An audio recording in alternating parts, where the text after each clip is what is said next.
Welcome to Kenya, Arizona Diaspora Hope TV, and kama kawaida, this is where we restore hope. And kama venye nawaambianga now and then that God is not yet done with you. And today I have an amazing guest.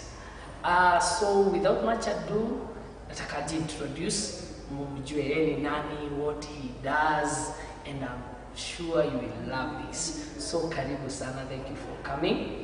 Welcome to Arizona Diaspora Hope TV. Thank you very much. So now I request you to just say hi to our viewers.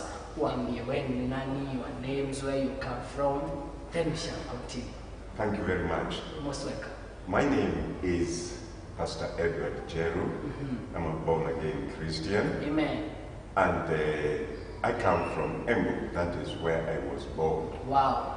And I have done some few things. The area that I am in now is poetry. Wow. And book writing. Uh-huh. And when we talk about poetry, I started doing poetry way back in 1985. 1985? Yes. Wait. 1985. You imagine 1985, ulikuwa wapi? My director, where are you? Ulikuwa wapi 1985? That's amazing. That's amazing. Yes. So leo tutaona, we shall understand his journey. He's doing poetry and he's doing amazing job. He's serving God in that area, and also he's a pastor. So we will learn how to balance the two. You're a pastor, you're doing writing, you're serving God even with your talents. So you started at 19? I started in 1985. 85. That was here in Nairobi. There was a church I was attending that time, Deliverance Church, actually. And I was a member of the youth. So by then you are a youth? I was a youth Okay, member. okay. And I was writing poetry. So when the youth was told to present something, my duty was to present a testimony or a poem. All right. Or a poem. Yes. So I continued like that. But by then you are doing written poems by other people? No, I was trying to create my own poetry. Okay. My own poetry. Okay. And then I continued like that. And I used to recite these poems in the church and in the weddings. And also because I was an evangelist, I was being invited in schools and churches and colleges, places of higher learning in Kenya and also in Uganda and Tanzania. Wow! So I crisscrossed Kenya, Uganda, Tanzania, and I used also to recite those poems. Okay. Yes. Now, let's get back a little. At what point did you feel that thing is in me of writing poems? Okay, that was in 1985. Okay. Something just welled up in me, and I just started writing. Okay. And I tell you, I struggled a lot. And what I can say today is what I thought was poetry by that time was not really pure poetry. What was it?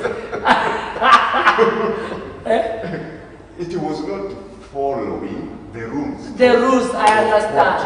And I had not been trained. I love that. So I was just thinking what to do and how to serve God through that. I love that. And I always tell, and I will still insist to our viewers, ensure that your gift is sharpened. Amen. That's what you are talking about. Yes. You had a gift, but it wasn't sharpened. It wasn't. So if you are a musician, ensure you sharpen your gift. If you are a writer, ensure you are trained. Amen. And you sharpen the gift. That's what you are talking about. That's very true. You thought you were doing poetry, but according to the rules of the poetry, it was something else. It was something else. Yet people used to enjoy it, and they thought it was. Until, you know, by the way, sometimes where you start from, people will clap at you and tell you you're doing the right thing until God lifts you to now to what we call to professionals. Yes. You know those levels now. When you start dealing with professionals, now you shall realize, man, I've been doing the wrong thing all through. Yes. Yes. So you started doing it in Yes. 1985. 1985. Uh-huh. And then I continued preaching and giving testimonies and whatever, and the poetry itself.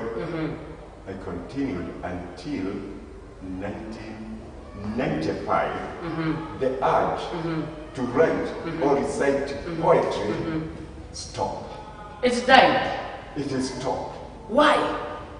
I really don't know. Or But were you? It is stopped. Or did someone discourage you? Or what? No. It just stopped. It just stopped. The interest faded. The poems that I had written, I even don't remember them. What do you mean? Yes, I may remember one or two, but I cannot be able even to recite it. Yes. And then I continued like that, serving God in other areas until 2012.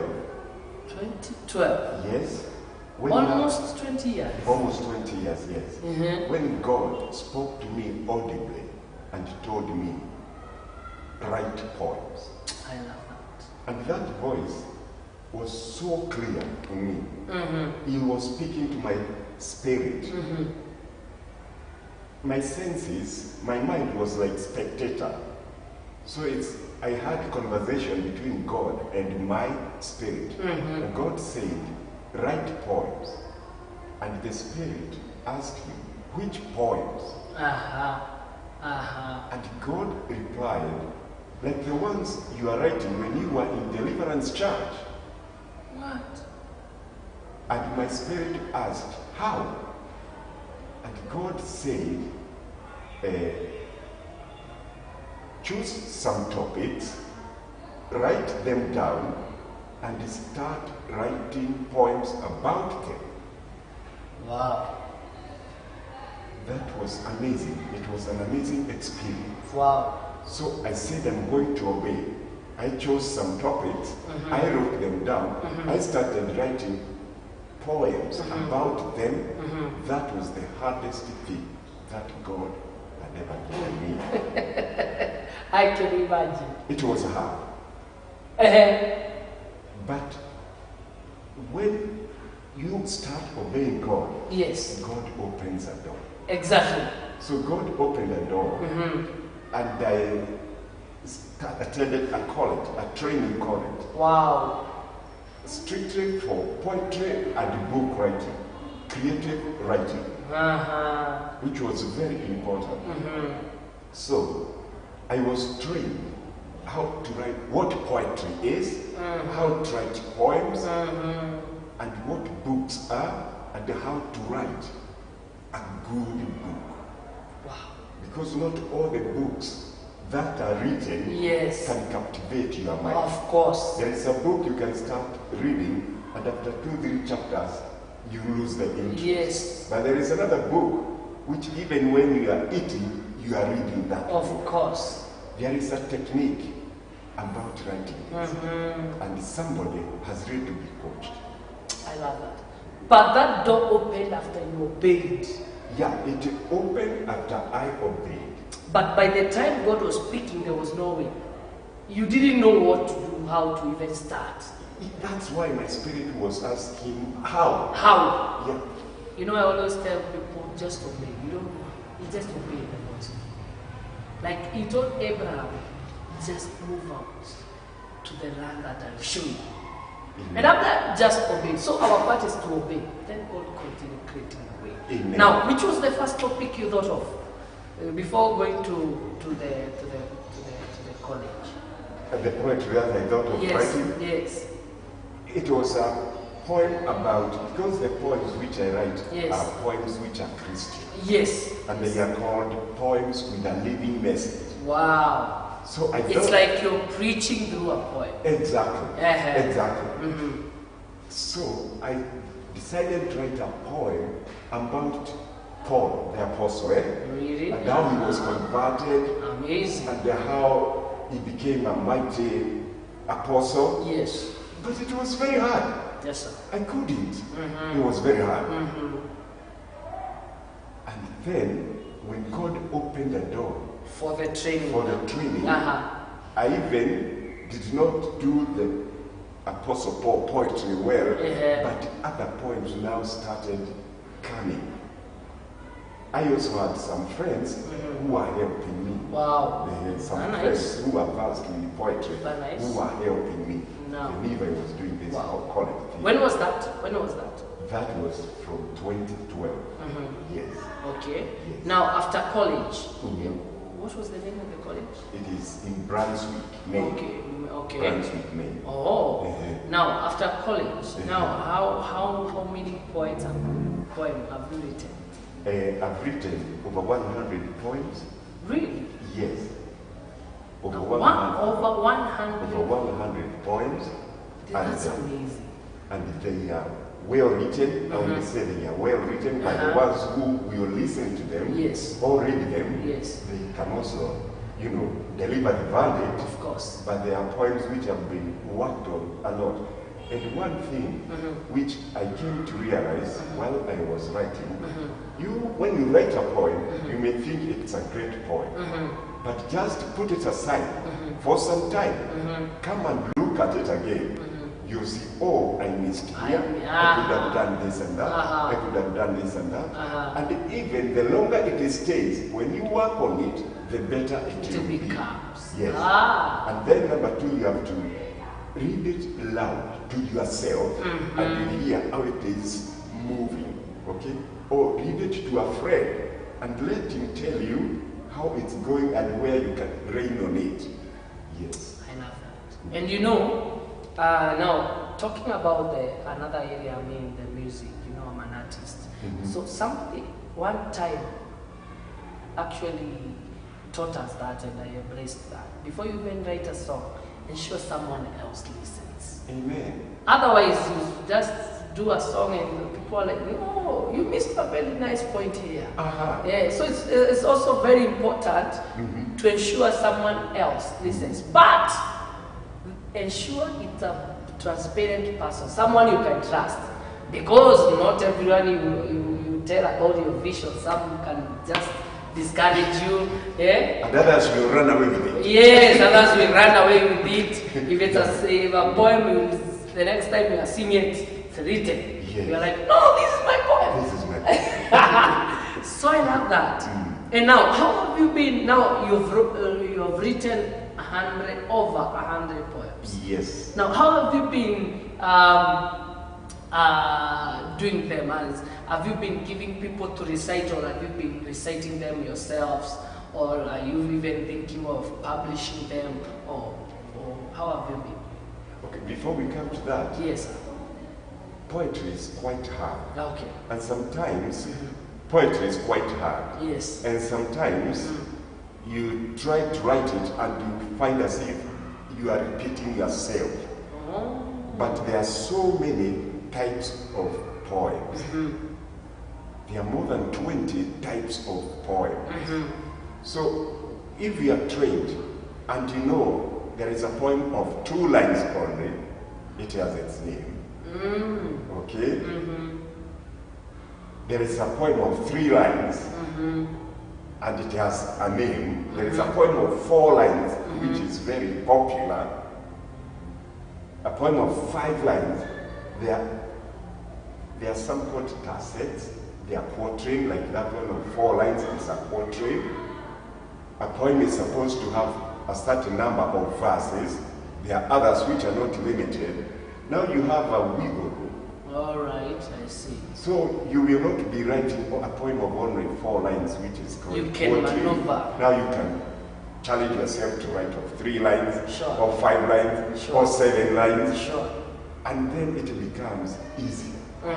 And when you will present it to people, they will not be bored. Because someone can write poetry and he uses only the quatrain type of poetry, which is 4 lines. Yes. 4 lines, 4 lines, 4 lines. It becomes somehow monotonous. Monotonous. Yes. Sure. But there are poems even of 3 lines only. And they make sense. They make a lot of sense.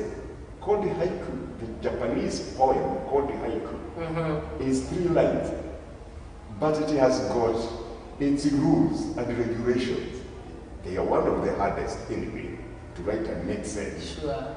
But, and people may not think whether it's a poem, but people know about poetry. They'll know this is a poem. Wow, that's amazing. That's amazing. So have you been only writing or even reciting them yourself? Mostly I have written. Reciting, I've not recited a lot. Yes. But, you know, I have started reciting. You have started reciting? When a door opens, okay, yes, you do. I recite. Okay. Have you ever thought of maybe, have you ever written a poem for somebody for them to recite? Somebody asking you, can you write a poem for me about this and that? Yes. No, I have not. But nobody has really requested.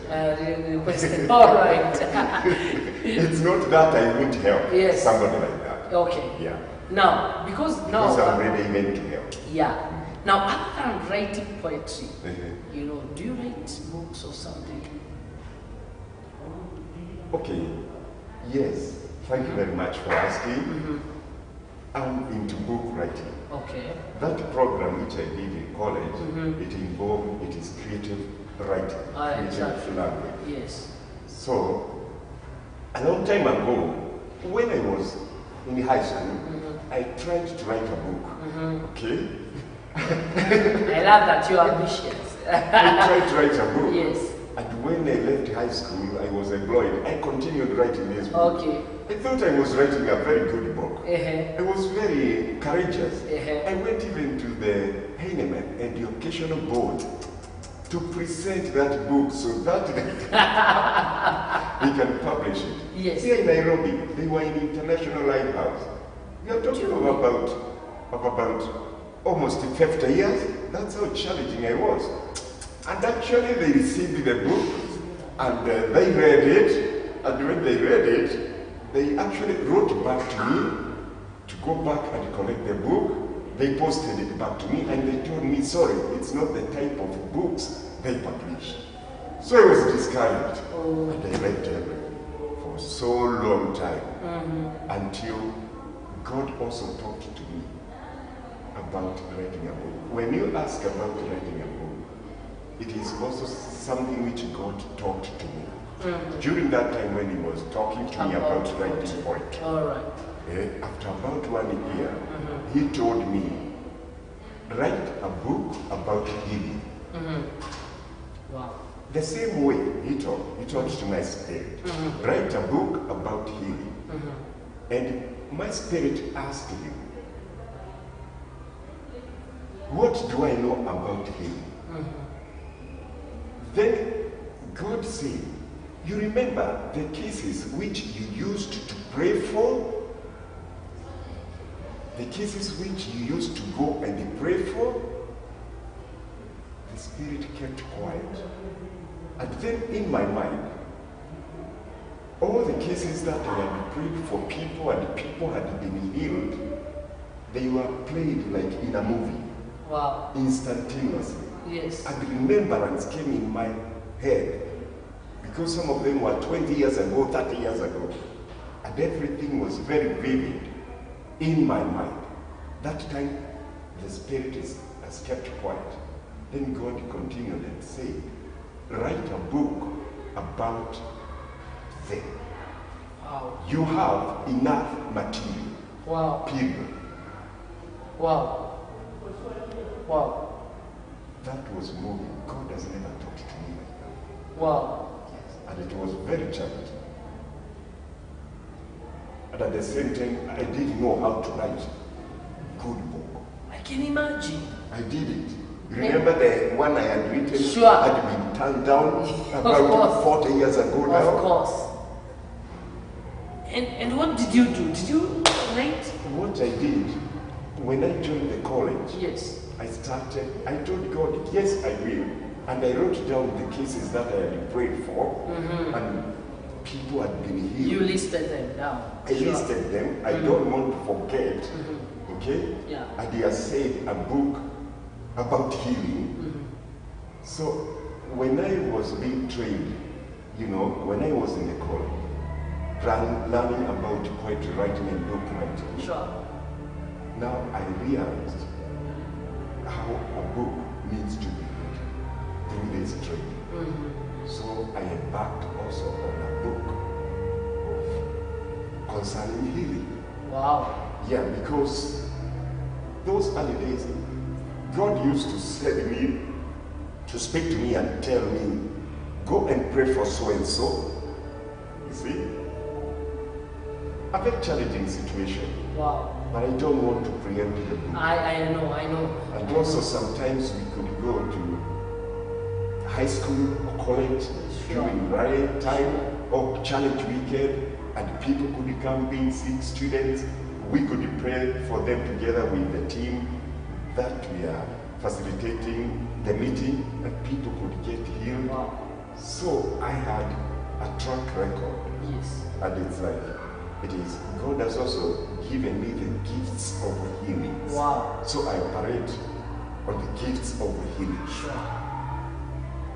So that book, I have managed to write a book. Wow. But it is now with the publishers. Wow. That means very soon, by God's grace, we shall launch it. We shall launch the book. Very soon, by God's grace, maybe by the end of this year, Wow. we will launch the book. Thank you. And I hope we shall launch it here. Amen. Now, let's go to something else. Now you're a minister, you've been a pastor, and now you're still writing books. How have you been able to manage the two? Is it challenging, or how have you been able to manage the two? Thank you very much. You have to put a lot of effort. Sure. And also to say you are a family man, you're a father. Yes. Now you have a church. And a grandfather. You are a grandfather. You have a lot. You know what I mean? Yes. Yes. When it comes to writing, Yes. you have to put a lot of effort. And you have to be serious about it. When you are writing a book, if you can be able to write 50 words, 50 words, you have done a great job in a day. 50 words in a day. Yes, and you have written them grammatically correct, you have polished them, you are doing very good. If you write 100, you are super. That is how I was taught. And really that is how it is. If you see somebody writing 200 words in a day, wow, that guy is gifted. Wow. Well gifted. Wow. So can you imagine if you have a book which you are writing and maybe it is like 50,000 words. It will take a lot of time. Yeah, And commitment. And commitment. It's not something which you can just brush off and write and write. And you know, now, challenge. And now, remember, this is a book about God, about things of God. And you know, God is a perfectionist. Of course. God likes number one, I love that. top of the line.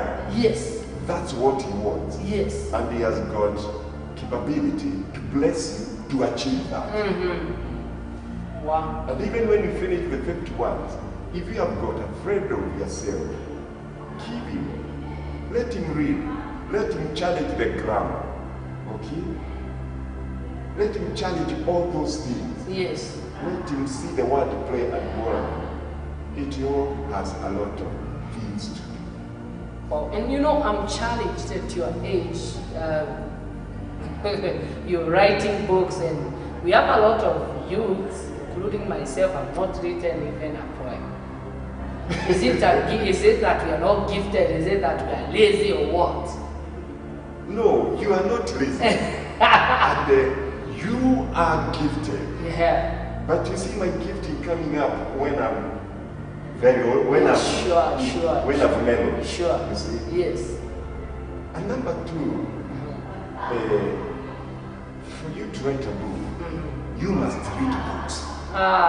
Yeah, you must equip yourself. And the youth is sometimes very busy. And not the youth alone, Yes. even other people. You are Yes. very busy to read books. Sure.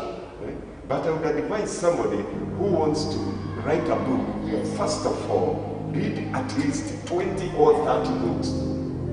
Read even if it's 50. 20 or that, at least. At least. And read the award-winning books.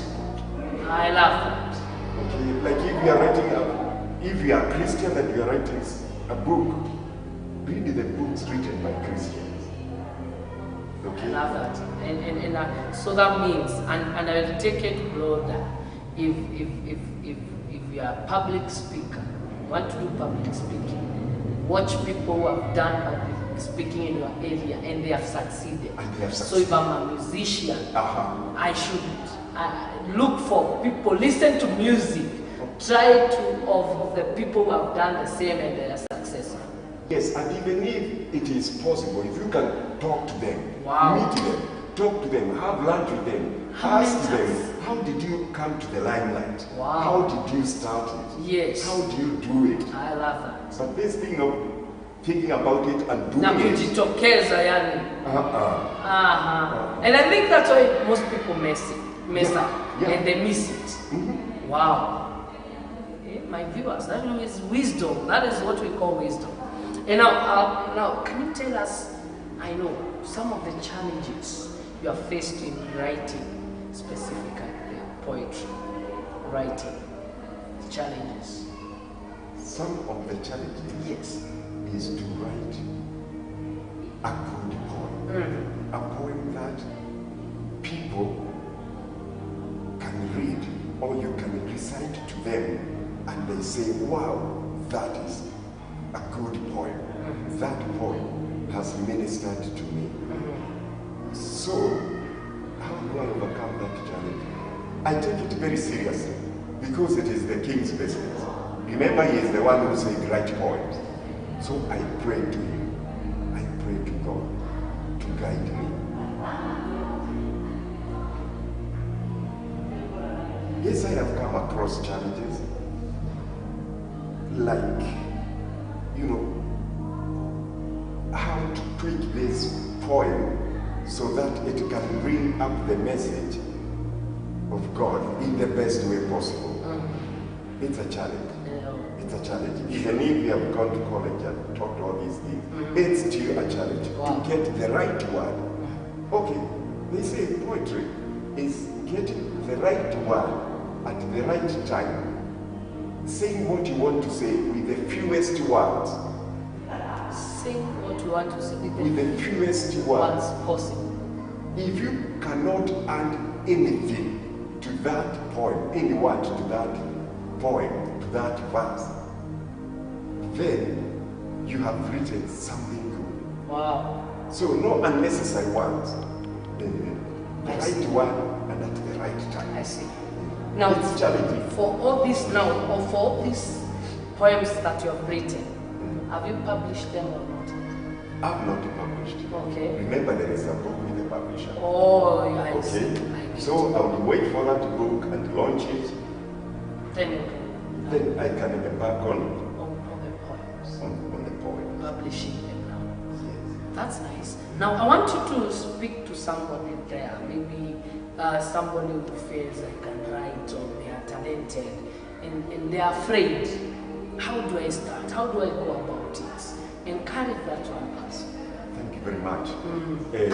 If you are there, you feel you are called to write poetry or to write a book, or there is something nagging in you to write about. Yes.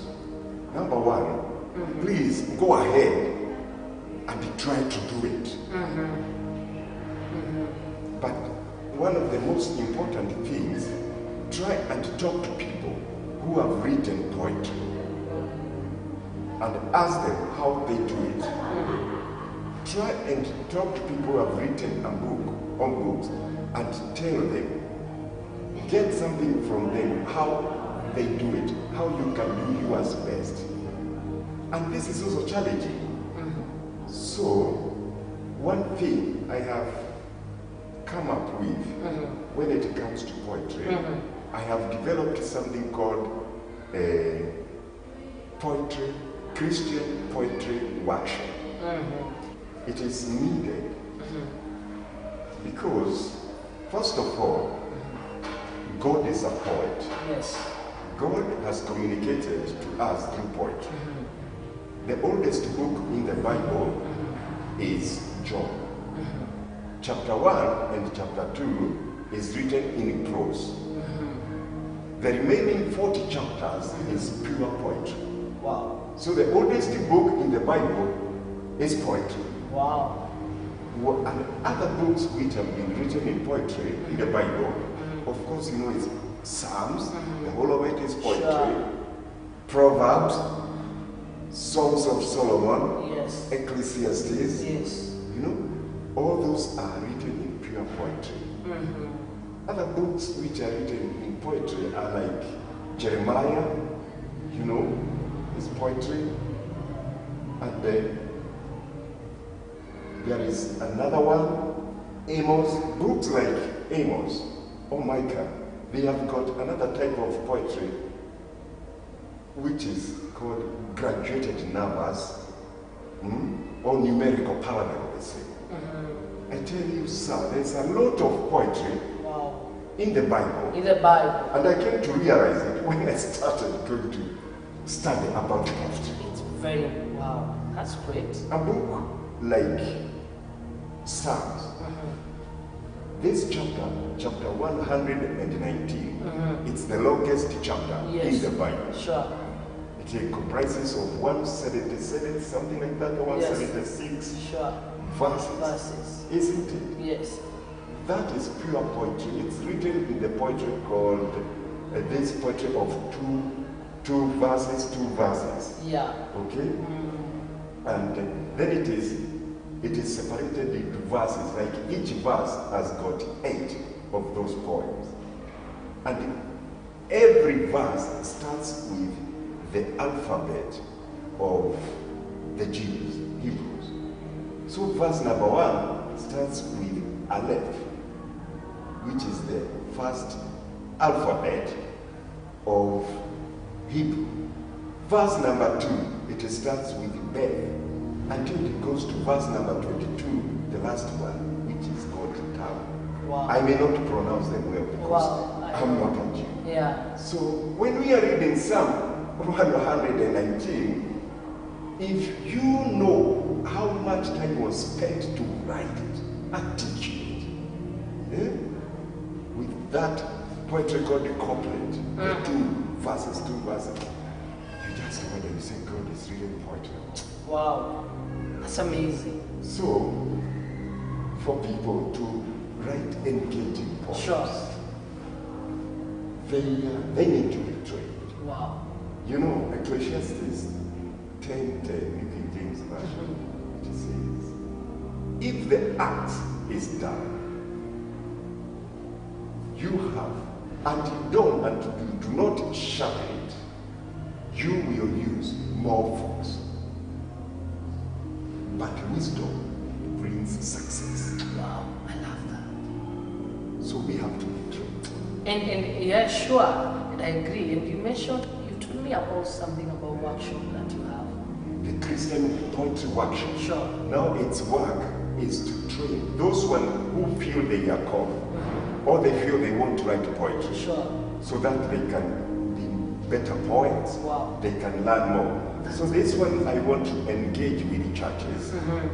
I've not started engaging with churches. I want to engage with the churches so that we can have a forum. If the pastor can release his people who want to be taught poetry, those ones who have giftings of poetry. Wow. And can I allow me now to ask this? Yes. And even as we wind up, so because I want you to, of course, recite 1 or 2 poems. Okay. To answer. Is spoken word in the category of poetry? Spoken word is in the category of poetry, but of its own nature. Oh, okay. Yes, I get it's it. of its own nature. I get it. I love it, but I don't know how to write it. Sure, I love it. Okay. But there are people who are very much gifted with the spoken word. Wow. Now I want you to maybe to recite 1 or 2 of your best poems. As we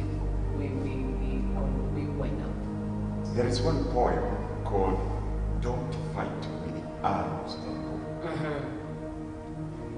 Don't fight with the arrows and bow. You are pilgrims on progress. Since here we reap what we sow. Life is transient, that you know. Don't be tempted to digress. Don't fight with the arrows and bow. And this life is high and low. It is the main source of stress. Since here we reap what we sow. Trials are many, I told you so. From this side to that they press. Don't fight with the arrows and bow. Plant wheat and you reap its more. Cross like petals grow in grace. Since here we reap what we sow. To overcome every foe, in spirit gear we must dress. Don't fight with the arrows and bow. Since here we reap what we sow. Wow. Wow. Amazing. Thank you. Amazing. And it is the only poem I've translated into Kiswahili. Really? And it goes like, usipigane na mishale na upinde, wewe umsafiri anayeendelea, maana hapa twavuna tupandacho. Maisha ni safari, wajua hivyo, usijaribiwe kutoka njiani, usipigane na mishale na upinde. Na maisha haya ni kupanda na kushuka, ndicho kitu kikubwa kinacholeta stress, maana hapa twavuna tupandacho. Majaribu ni mengi, nilikwambia hivyo, upande kwa upande yanatubana. Usipigane na mishale na upinde. Panda ngano na utavuna matuta, maua kama msalaba huchanuka kwa kresi, maana hapa twavuna tupandacho. Kumshinda kila adui ni lazima tuvae mavazi ya kiroho. Usipigane na kwa mishale na upinde, maana hapa twavuna. Wow. So you can hear the message. Exactly. Christian message. Sure. No wonder they are called poems with a living message. Wow. That's amazing. That one is of the type called Villanelle. It is strictly structured. The way you hear it, it's very strictly structured. And it is rhyming. The way it's rhyming is the way it should. Sure. And I also added more. Every line has got 7 syllables. Right. And it is a tough thing, but it is doable. Wow. And the more you polish it like that, the more it becomes engaging, and the more it flows. It has what we call cadence. Wow. And people may think it's easy, but when they know what has been, how much time has been taken for it to be written, yes, to be the way it is, but they will not know. Until they do it. Until they do it. Wow. Thank you so much, sir. So I want you to give your closing remarks. I know, and I trust God that we shall have you more and more, one more time, and other more times discussing the same, or even your books and other broader items also a pastor. But I want you to give your maybe final remarks, and also you can say hi to 2 or 3 people. And it's, if you're okay with that, you can give your contact, because for anyone who would like maybe to enroll to the workshop that you've just told us, maybe it's a pastor who wants to enroll the youths or other people in the same, or an individual who may like to enroll in the same. You can also give your details where they can get you ili wakupate. First of all, I thank you very much and the organization for this wonderful time to give me a platform whereby I can engage with you. Most welcome. And God bless you very much. Amen. I also want to thank the viewers who will be viewing. Sure. And may God bless you so much. Amen. And I believe even that one poem, Don't Fight with Arrows and Bow, will bless you, and there are more and more. Sure. And also I want to inform them that this poem, Don't Fight with Arrows and Bow, usipigane na mishale na upinde, it is in Sikiza. Wow. So it's already in the mtandao. Wow. And how do we get it? Ukitaka kusikiza utaipataje? Okay, if you call me, yes, I've set it as my Sikiza. Okay. And you hear the telephone telling you, if you want to set this as your Sikiza, dial this and this and that. Sure, okay? Just copy it. And number 2, if somebody wants, I can also send the code. The codes. Because I have the codes. Wow. I can send through WhatsApp. That's nice. That's great. That's great. Now, do you have 2 or 3 people that you can say hi to? And also, you can give your number, because I'm sure watu wanaweza taka kukupigia ili wajue watakupata wapi in case they want to enroll in the workshop or something. Okay. The ones I want to say hi to, yes, it's one of them is the leader of our home church, Safari Group. It's called Eric Mwendwa. Wow. Hi, Eric Mwendwa and your family. The others is my daughter, Christine, in California. Wow. Hi, Christine. And the other one is Isabel Nyabura. She is in Washington. Wow. Washington. DC. Washington's state. Okay. Hi, Isabel. The other one is my son David in Arizona. Hi, David. Wow. How are you? And the last one is my son Joseph. Wow. Yes. Wow, that's amazing. That's amazing. Are you comfortable giving your contact maybe for? Very comfortable. Yes, sir. My telephone number is 0790617201. I repeat, 0790617201. Call me with that number. Wow. And we will engage. Thank you so much. And you are welcome. Thank you so much, sir, for reserving some time for us. We are so grateful. Na najua tutakuita leo tena tutakuita, because I believe and I know you have a lot to tell us and to enlighten other people. To our viewers, they are ensured that you reach out, let us share this message, tufikie watu wengi kama kawaida, and may God bless you. And don't forget, usipigane kwa mishale na upinde. Have I got anything? Amen. Yeah? Thank you. I love that. So until next time, I've been your host, Dennis Munene. God bless you.